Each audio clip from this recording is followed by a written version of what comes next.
Hello, I'm Jeff. And I'm Virginia. Welcome to the Spud and Sweet Potato Podcast. I like to call it a life cast.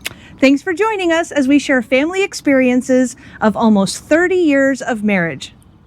Welcome back to the Spud and Sweet Potato Podcast. I like to call it a life cast. We're so glad that you decided to join us today. As we talked about what we were going to talk about on our next episode, we thought we would give Spud over there, Jeff, an opportunity to share a little bit about our big accident that happened many years ago. And so would you like to share a little bit? So I think, first of all, I have to say that for my brother John, this is mashed potato. He'll know what I'm talking about. So I guess talking about the accident, something that, of course, get our book. That we may be able to comfort. If you want to get a copy of that, you can write to my wife, and she would be happy to mail you a copy of that. There's a fee involved for shipping and all that kind of stuff. I don't know what it is, but you can write to her. So a lot of the details are in the book. So there's no way in the world that we could give all the details here in a short little podcast like what it is that we are doing here. But one of the things about the accident that we've talked about that we wanted to share was that there was a number of things that took place prior to the accident that we look back on and see how important they were. God used them in our life to help us to get through that time. So leading up to the accident, especially for a couple weeks prior to the accident, for some reason, we had just chosen to spend a lot of time together as a family. And we had gone to the park and walked, which we'd never done stuff like that before. I think we went to a couple different parks, a couple different areas. We went down to Charleston. And then there was a little ice cream shop that we saw that we wanted to try, and we went there. And there were just a number of things that we did that were really, we spent those 2 or 3 weeks, I think it was 3 weeks, that we spent as a family. And so as we were preparing for the podcast, and, Virginia said, nobody cares about that stuff beforehand. All you got to do is talk about the accident. And as we talked about it, though, a little bit more, we came to the realization that maybe for some people who are watching this and they hear about the accident, it would be a benefit for us to say to you in your life and in your family, in the moment that you're in, the things that God may be putting into your life, maybe what's going to carry you through a bad time that's upcoming. And so don't take lightly, I guess. I don't remember how we said it. Just really appreciate those every day. Every moment. Not even the big moments, just the everyday moments, because you don't know when something can just come out of absolutely nowhere and physically and emotionally knock you off your feet. Yeah. And so, and we're going through more things now as well as a family. But the night before the accident was my last sermon at New Testament Baptist Church in Big Springs, West Virginia. There wasn't nothing big about it. And I spoke on the scripture that we're supposed to look at things, not the temporal things, but the eternal things. And that we're supposed to look at what we can't see, and those are the eternal things. And I didn't realize that night when I was preaching that message for the church, because they had lost another pastor, and we'd only been there for a short period of time. So now they're going to have to find another pastor. And how are we going to do that? And it's a difficult thing. It's hard on the church to go through something like that.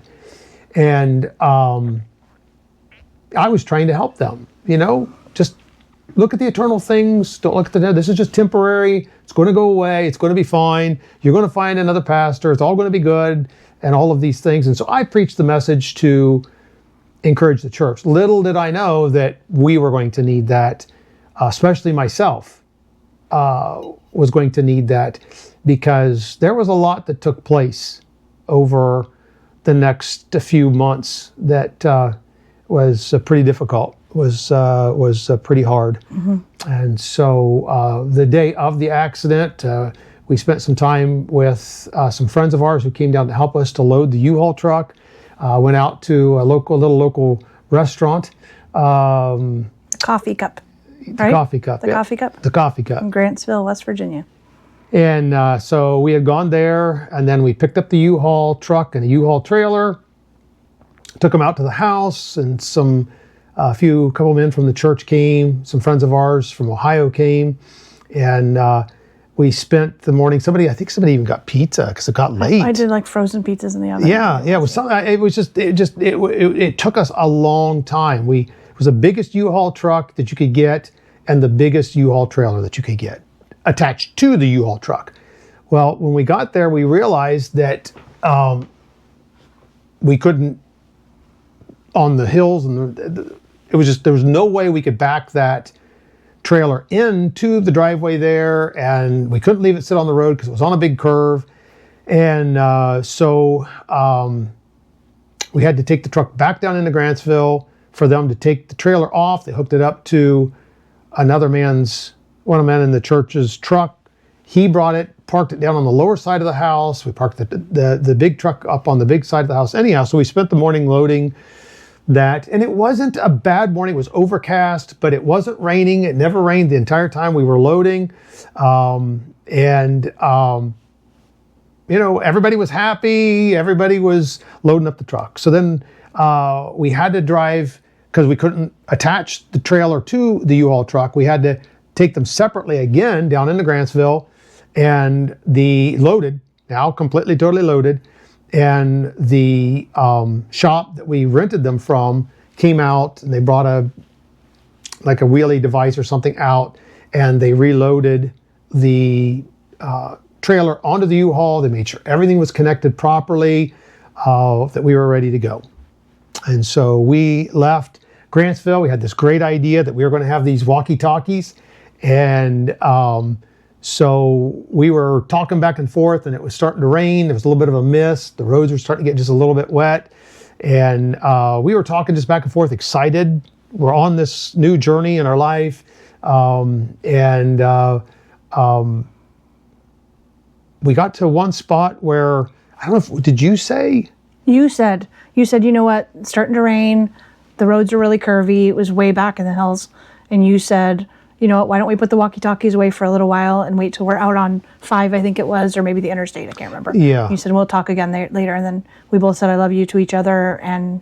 Yep. And then we put the walkie-talkies down. I always say that, thankfully, we all survived, but if we hadn't, it was kind of special that the last thing before the accident that we said was, I love you to each other. Yeah.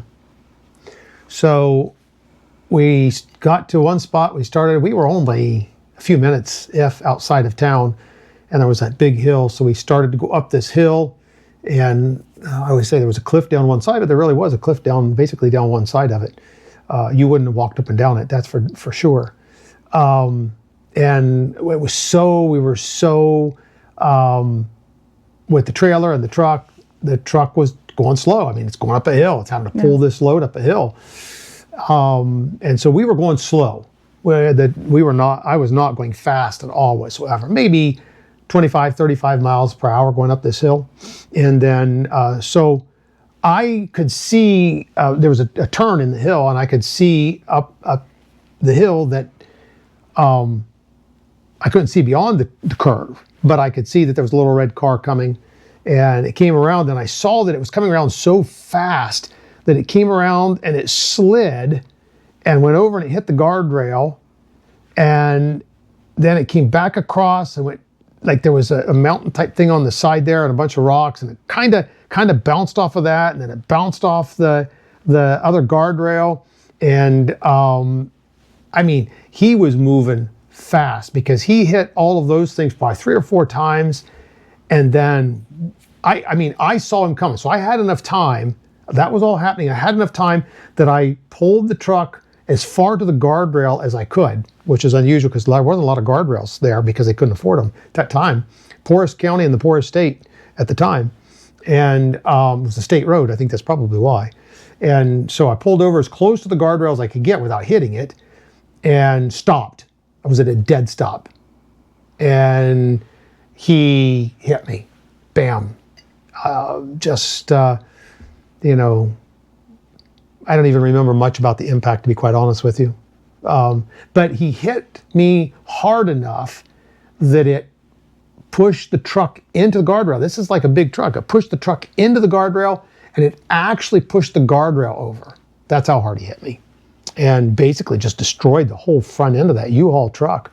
It was just like the front end was like up, and it was demolished. And then he careened off and went over to the other side where it actually hit us. There was like, that point, there was not a mountain on the other side. There was like a little meadow type thing. And so he went off down the other side, down into that little meadow type area. And so I jumped out because, I mean, they hit a lot of stuff. So we figured that they were probably hurt. And I saw one of the trustees from our church who was following us, who'd been helping us. He jumped out and went over to see if he could help them too.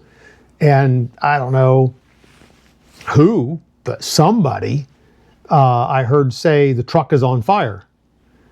And I turned back and looked, and like there was all this, it looked like smoke. It wasn't smoke, it was steam coming off. And Luke was in his car seat in the front seat of the U-Haul truck because he wanted to ride with me. He was 3 years old at the time. And so I went into the U-Haul truck and I got him out quickly. I didn't go help Bill. And so I was trying to console him. He was so upset. And usually I couldn't. So Virginia was following us in the minivan. I guess I should have said that before, that you were following in the minivan. And so she jumped out. She had AJ and Victoria with her. And she jumped out and she came running up and she took Luke out of my hands. She was holding him. And it was like within just seconds that I had my arm around her. She was crying. He was crying. And I had my arm around them saying, it's going to be all right. You know, we'll get through this. It'll be fine. You know, in my mind, I was thinking to myself, I don't know how we're going to get through this, but we're going to. It'll be fine. And when I saw the corner of my eye, another car, don't remember what it looked like. To me, this day, as it's a picture in my mind, it's just a black dot. That's all that it seems to me. It's just this black shadow. And coming around the curve, and in my mind, it was taking the exact same path as that little red car had done. And bouncing off of one guardrail, bouncing off the side of the mountain, bouncing off the guardrail again. And, you know, here I am, you know, I've got this huge truck and this huge trailer. There was no way in the world we could get out of the way. I'm not going to run toward this car coming at me because I thought it was going to hit the front end of this thing again. So I'm not going to run towards it. And there's a guardrail over to the side anyhow, so I don't know where I'm going to go. And so in my mind, I thought, if I just push them up against the U-Haul truck as close as I can get them, hopefully this car will miss us and go off behind us. And it was just like seconds. There's no recollection of the car actually hitting, other than I still remember feeling it hit me on the backside. So it sandwiched me between the U-Haul truck and that. And I thought at the time that it felt like the hand of God. That's what I thought. That he was pushing me up against the U-Haul truck as I had them in my arm like this. And I was like, it was like God was pushing. It was very gentle. It was a very gentle push and squeeze up against the truck. And was gone, just like that. So then I kind of like blacked out for a minute. I don't remember anything. Like, this was just like seconds. This is like no time at all whatsoever. And so now I've still got Virginia in my arm, and like I looked over at her and I said, "Are you okay?" And as I looked at her, I could see her eyes roll back and the life drained out of her. And that's when It's okay. I don't like talking about it. I know you don't.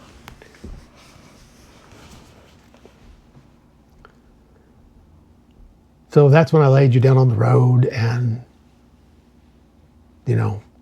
apparently it was a nurse or a doctor or somebody had been going home, or somebody, whatever. I don't know who she was. She came running up the road, and she had a sweatshirt on, and which was odd because that was like July, but it was raining that day. But she had like a sweatshirt or something on, is what I remember. And she took it off, and she said, "Here, you're going to need this." I remember holding it and looking at her, thinking, "What in the world do I need this for?" I just stood there staring at her, and I just remember her yanking it out of my hand. She grabbed it out of my hand, and I just started walking backwards, like not backwards, but to the back of the truck. And I don't remember much other than I turned around and I looked back up the road, and I'm standing in the middle of the road. I looked back up the road, and I remember seeing Luke and Bill, and Luke was next to the guardrail, and Bill was on the other side of him, and Bill was holding Luke's hand, and they were walking up the road. And, then I remember bits and pieces of, the sheriff coming, and it was a deputy, and all these emergency vehicles finally showed up. To me, to this day and age, I would tell you they got there within 6 seconds, or they were there instantaneously, because I don't remember at all. It's been so long. And even after, I don't ever remember having a recollection of time. Yeah. There was no recollection of time at all whatsoever. Or no, not recollection of time, but there was no time didn't matter. There was no time. There was no timing to it. Right. And so I guess apparently I must have been in shock. That's the only thing I can figure. And of course, everybody was working to help Virginia, and I just remember standing there and just distraught, just so distraught. And the sheriff came and said, or the deputy said, "I'm sorry, sir, but you need to sit down in the back of my car." And I said, "No, I can't." And he said, "No, you don't understand, sir." He said, you have to sit down in the back of my cruiser." And I said, "No, sir." I said, "I'm sorry. I don't mean to be disrespectful, but I just can't. I can't sit down," because I was pacing. I was pacing and going around and everything. And you could see that he was frustrated. He knew who I was, because I was a pastor in the area, and everybody knew who I was. And he was a local deputy. I think his name was Ballinger. I don't know how I would remember that now. Somebody told me afterwards. Maybe. What I remember was that he never got upset with me and never really frustrated, but you could see that he was frustrated because he was telling me, "I've got to sit down in the car." And he just said to me, "We have to pray." And he dropped to his knees.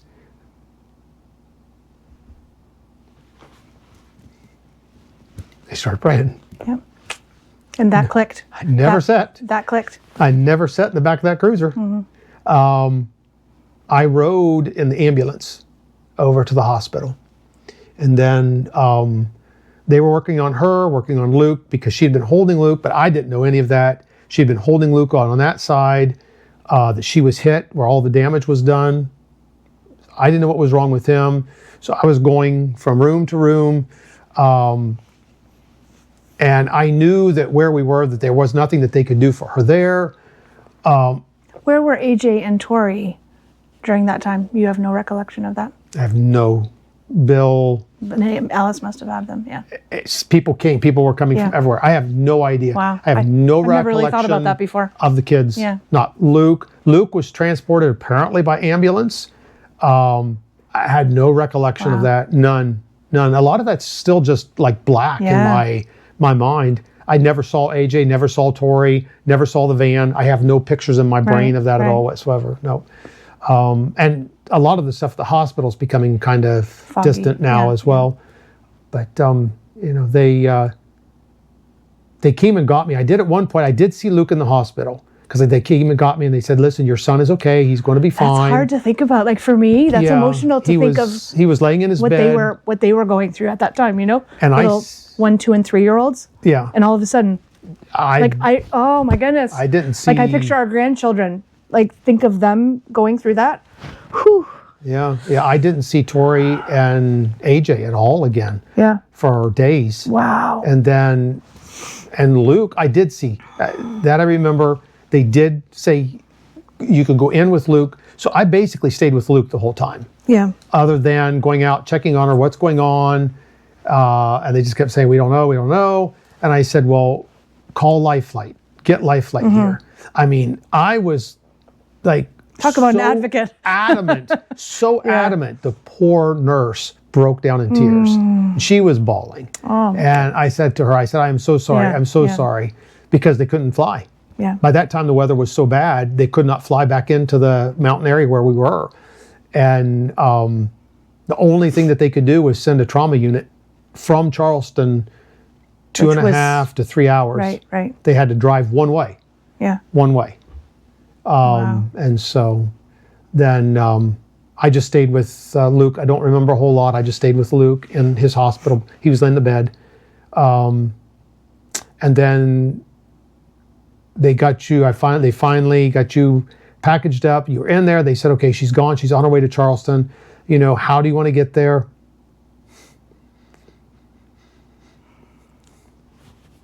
I don't like this. I know, babe. I know. So I said, I don't know how I'm going to get there. I didn't know where our van was. Right. I didn't know where the kids were. Right. And I left the hospital with Luke still there. You know, he was still in the hospital. Really? Who stayed with him? Do you know? Bill and Alice probably? I'm assuming that they did. Yeah. But by that point in time, oh, that's so hard. I left the little emergency room type thing that they had there, and I was walking down the hall because Jim Fitzwater and Mike Sprouse said Sprouse, I don't remember, and they said, listen, Pastor, we're going to drive you. We're going to drive you down to Charleston, because I wasn't allowed to go with you. There was no way to get there. And so as I walked through the hospital,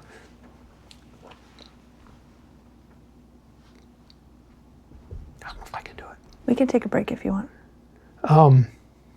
The halls were lined with people. The cafeteria was full of people. The parking lot was full of people, and I'm not joking when I say that. It was full of people. And everybody was crying and praying. There was I think a prayer meeting that was going on in the cafeteria. And nobody said anything other than just a few pats on the back. No hugs. Everybody just let me go. Mike and Jim took me out. I got in the car and we took off, and I kept asking what time it is. I said, Jim, what time is it? And then 5 seconds later, Jim, what time is it? And he said, here, preacher. And he took the watch off his hand, and he said, you wear my watch. I wore his watch for days and days and days. And finally he came to me in the hospital down in Charleston. He said, preacher, he said, that watch was, given to me. It was my dad's or something. And he said, so I went and bought you a watch. And I'd like that one back, but here I bought you a watch. Oh, so sweet. And so I still have that somewhere. It broke, but I still have it somewhere.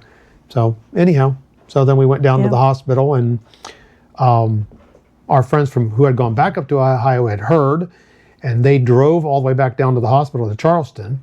And so I was there. They put us in this little room that was they had the waiting room, but then they had this tiny little room that was for people that was, I guess, serious. I mean, it was family only. Yes. And so Greg Will, who was the best man at my wedding, he was one of the ones who came, and he was there.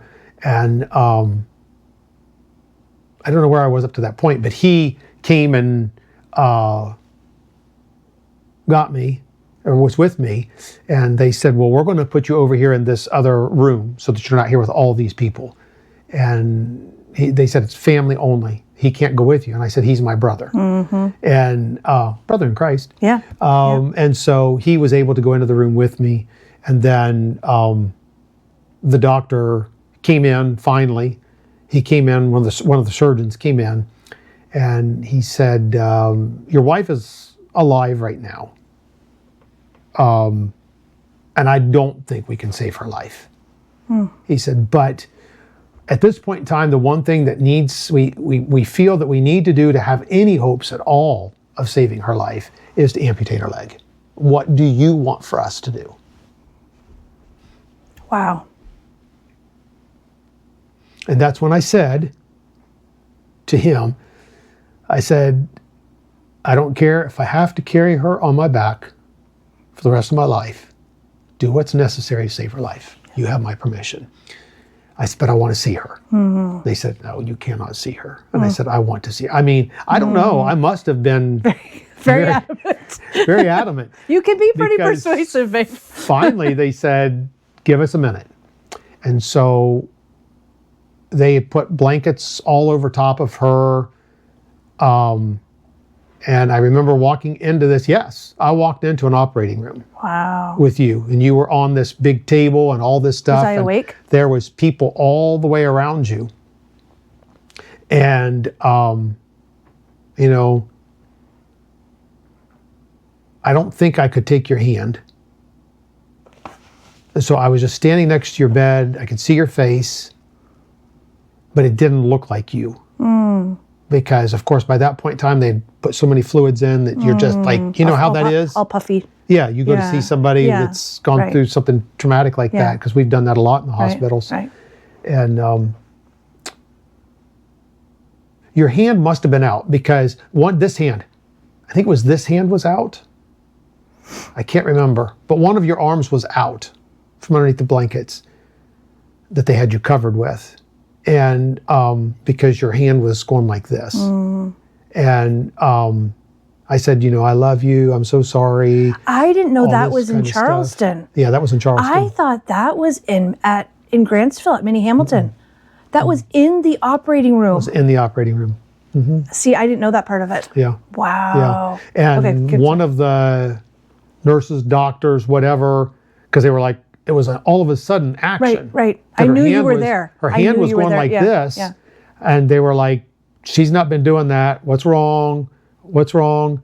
And one of the nurses said, I think she's trying to write. And so they ran. We still have it. I know. You It's have in my it, right? files. Yep. Yeah. Yep.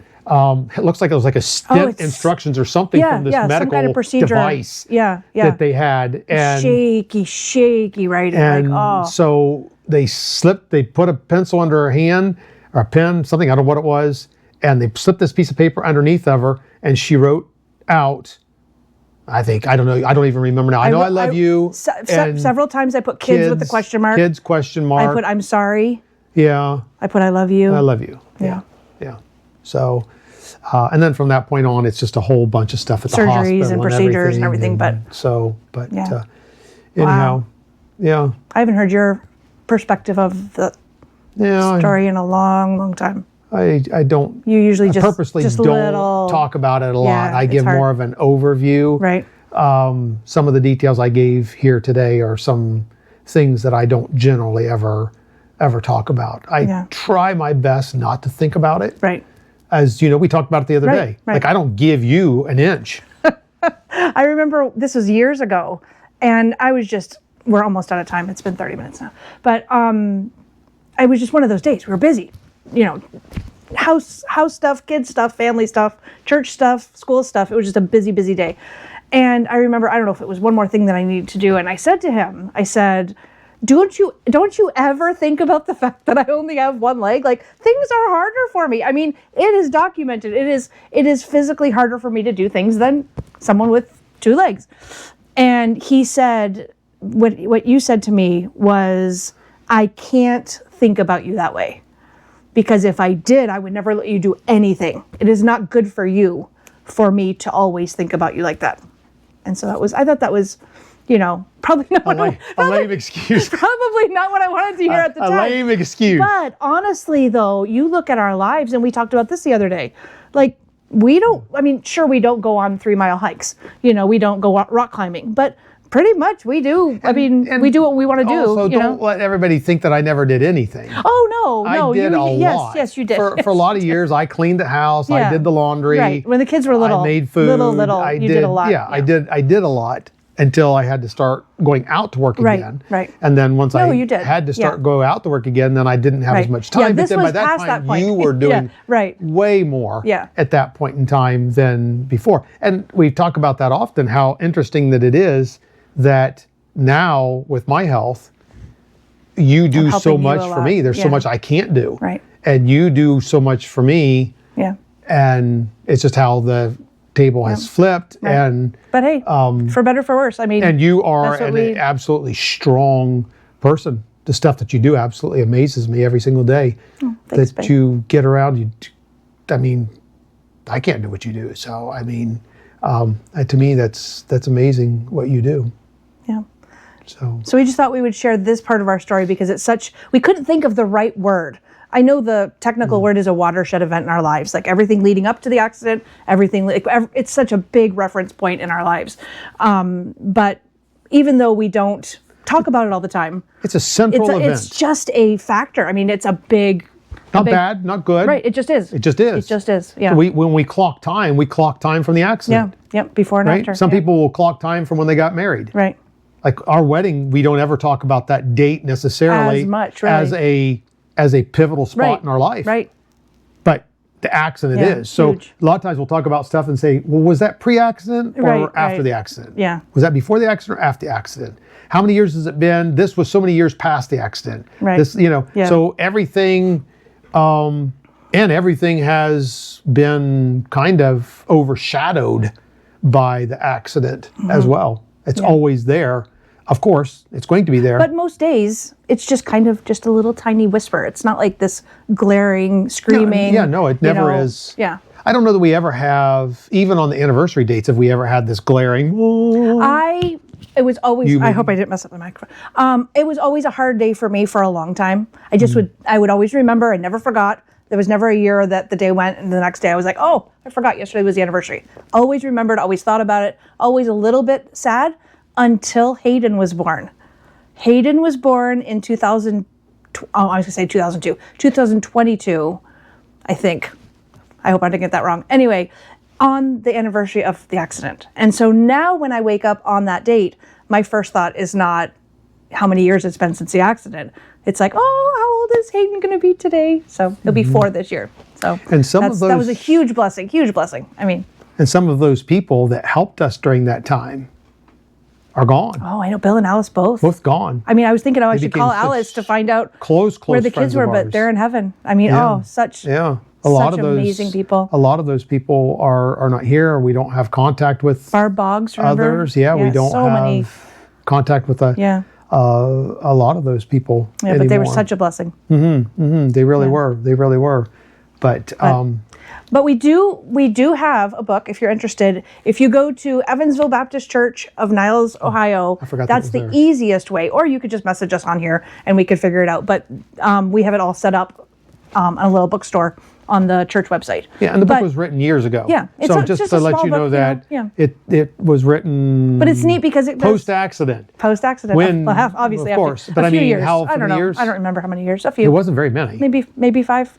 It was. At the most, we were still at Market Square. Yeah. It took a while for it to get. Yeah, it was honestly and printed and all that kind of stuff. It just started out as you processing. Yeah. And then, trying to figure out how to make something out of life. The first half of the book, I would say, is Jeff's perspective. And then we have just a little bit of the plan of salvation kind of in between as a little intermission. And then I give my very limited perspective of the accident. And what's neat about the book is it's got a lot of lessons that you can learn. Like it's called That We May Be Able to Comfort. And it gives lessons, things that we learned of, things that are really helpful, maybe some things that aren't so helpful. Like, I won't share, but just things that, yeah.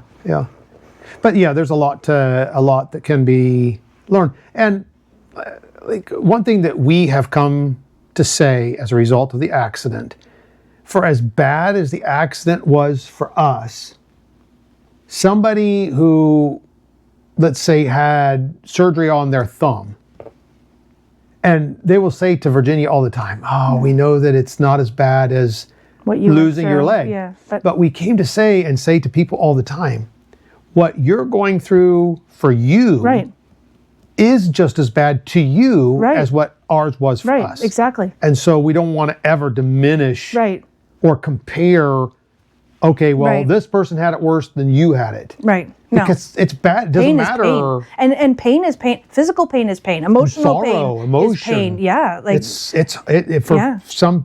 for you, what you're going Right. through, and again, she didn't get, I got a lot of grief from people over the Yeah. accident. A lot of grief from a lot of people. people were not good comforters. People Sometimes. who should have. Some people were not. who should have been understanding and loving about it Yeah. were not. Right. And so, I mean, I understand when people make light of what it is that you personally, maybe you're the caregiver, maybe you're not the one, and I don't know if my back stuff is because of the accident, nobody knows that or not. But as a caregiver, you usually are the one that is overlooked. Mm-hmm. All the care goes to the one who is in need, and usually the caregiver is the one who, if people are going really to, hard. they do it against you and they say bad things. Well, why aren't you taking better care of them? And why didn't you do this? And why didn't you do that? And all these other kinds Mm-hmm. of things. Or why did you do that? And maybe I can be a bit of an encouragement to you in saying to you, all pain, what you're going through, what I went through was Right. as severe. And I think probably even today emotionally, It's harder for you. I'm Yeah, probably for sure. suffering some of the repercussions of that Yeah.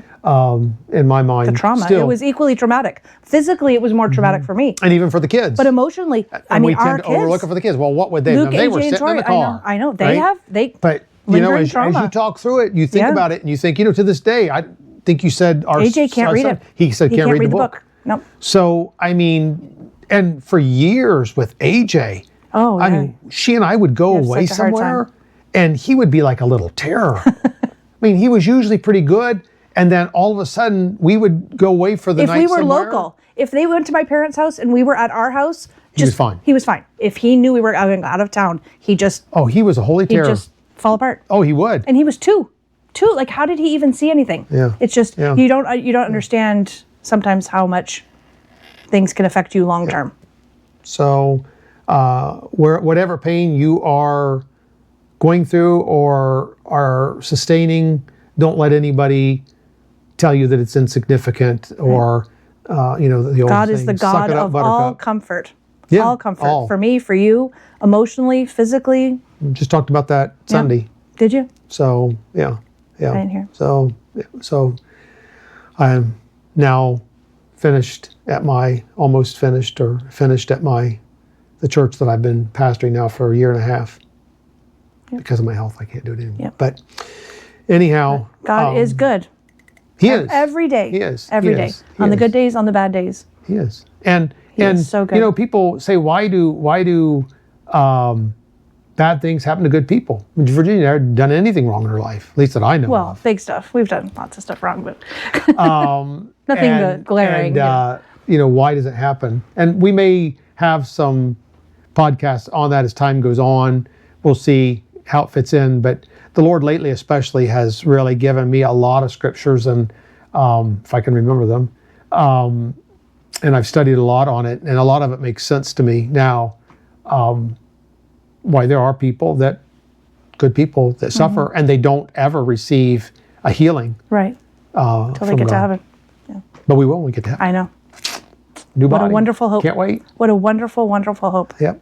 that it we can surely look at. is. If nothing else gets Glad I you through have the hope. day, if nothing else can get you through the day, that hope. I just thought of something. I always said, when we were in the trauma center, I could tell the people that weren't Christians or you knew, Oh, yeah. and how they didn't seem like they had any hope. The people who were in the trauma center, it was just different. There was a different piece about them. They had a hope to them. Right. And I thought even that hope is a temporary hope, Right. right? Because we're all still going to die someday. Right. Right.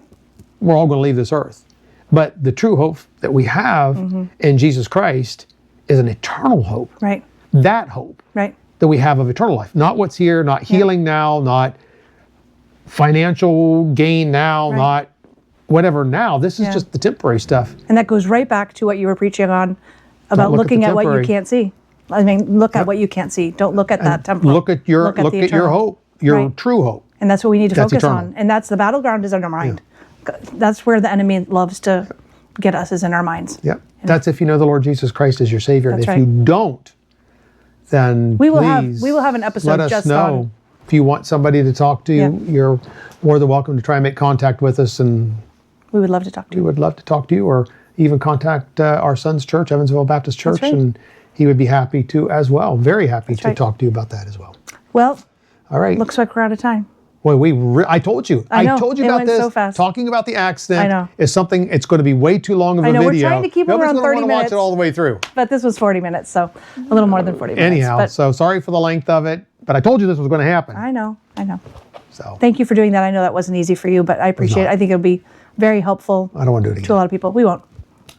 Been there, done that. Don't have to So- do it again. And yes, for any of you who are wondering, there was absolutely nothing in that car. He said, I just So want it's to hold like, on to I'm something. going like this, and It's empty. I need something to hold on to, and Mine everybody on is the not video is empty. going to be like, man, I've got he's my- throwing water all over the place. I've got my electrolyte water that I'm drinking. Peach flavor. Highly recommend it. We should have sponsorships. Hold up our stuff. Yeah. you wanna- Today's podcast is sponsored by G-Paws I was thinking Grandchildren. the letter B, Sesame Street. Yeah. This was, anyway. Anyhow. better be Thanks so careful. much for joining us. Thank We'll talk to you guys you. soon. Take Bye. care. Bye.